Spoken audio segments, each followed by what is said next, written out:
From Christ's fullness, we have all received grace upon grace. You may have been with us in the spring when we spent weeks talking about this, and we began to live into this new possibility for Grace Avenue United Methodist Church. We spent time thinking about how we could imagine our ministry for the future, how we would prayerfully begin to invest in those initiatives. And today it's my pleasure to come and give you an impact report on the difference that your generosity is making through our church. My name is Billy Eccles-Richter, and I have the joy of being one of the pastors here at Grace Avenue. I want to let you know from the outset today that this ministry impact report just begins to tell a little bit of the story of everything that is beginning to happen. But I want to be very specific, because as we put together our strategic plan for the next several years, we talked about centering that plan around the three things that are part of our mission. We believe that everybody needs a spiritual home, that everybody needs an emotional home, and that everyone needs a physical home. In the midst of that, I want to tell you just briefly about how what we've done through the Grace Upon Grace campaign has already started to make a difference in each one of those areas. In regards to the spiritual home team, one of the things that we said in our initiatives is that we wanted to begin to reach out beyond the walls of our church to people who were specifically unchurched and de-churched. These are folks in many respects who've been harmed by the church or in previous experiences, or maybe they've never had a church experience at all. We know that these folks need a spiritual home. And so one of the things that has just happened is that we've just launched a new program called Theology. It's being led once a month at a local establishment here. And we gathered the other night for the first time, led by Laura Bird, and there were 32 people in attendance. People who probably would never have first come to our building came to Theology. And we are excited about the ways that we're going to continue to do that every single month. The second thing that's on those initiatives is regarding spiritual home is that we've talked about the importance of reaching out to those people who are a part of the LGBTQ+ community. And for several months now, one of the initiatives that has taken place is that we now have a support group for parents who have children who are in the LGBT+ community. We're so pleased to host that also every month. And in doing so, we're seeing more and more people that are coming and being able to draw support from one another and to really realize that this is a church that is going to be open to all, that everyone is a child of God, and all people here at Grace Avenue can be welcomed but also affirmed. It also is a reminder that coming up on October the 8th, Grace Avenue United Methodist Church has been honored to host the first Pride Block Party. Frisco Pride, an organization in our community, for the first time is holding an event. It will be a block party that will be family friendly on October the 8th from 12 o'clock to 4 o'clock. And we're so honored to be able to host that here and be in partnership with that group. These are just two of the ways that we are helping to provide spiritual homes for people who in the past have not had a chance to have a church or a spiritual home. And then when it comes to the place of talking about everybody needs an emotional home, we have been able to work with a variety of groups and work with a variety of different new things that we're working on.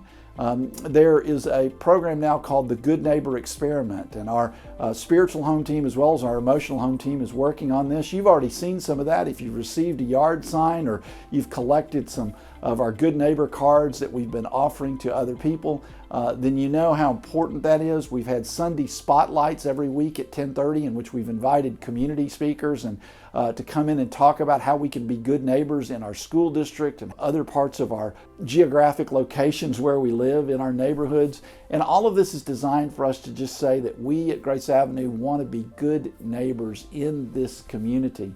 And as such, we are finding a way over and over again to be good neighbors and to be part of this good neighbor experiment, this good neighbor expression that is now becoming a very important part of our strategic plan. Speaking of an emotional home for everyone, the other thing that has launched this fall is that we have a renewed emphasis in both men's ministry and women's ministry. as well as family-oriented get-togethers. And so we have seen those things beginning to take place. This last week, there was a very large women's night out group that took place here at the church. The men's group have been meeting in a variety of different small groups, and we're very excited about what's happening in these different areas. We've also launched our small group ministry for the fall, and we're seeing new small groups form. All of this, too, has come out of the strategic plan related to the areas regarding emotional home team. And then finally, we believe that everybody needs a physical home. And we've always been at work in this area, but there were some specific things that we wanted to do. And one of the most exciting that we've seen in the last couple of months has been our work with a new program called Welcome with Grace.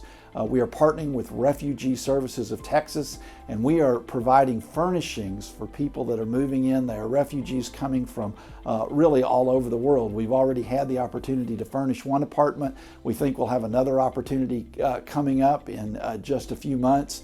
But it's important for us to continue to be in partnership. We appreciate all the donations and the work that's been done with Welcome with Grace. Just last night, I was with some people in our Learning Center lobby. And in the Learning Center lobby, I met a person who has just started coming to our English as Second Language program. She's been here 3 weeks. She's just moved from the Ukraine. What an opportunity we have, and what a great thing for us to realize that there are people who are coming in as refugees, and we can be the hands and the feet of Christ in this moment. And then I want to tell you about this summer. One of the initiatives that was most exciting was to see the launch of something called Mission Life.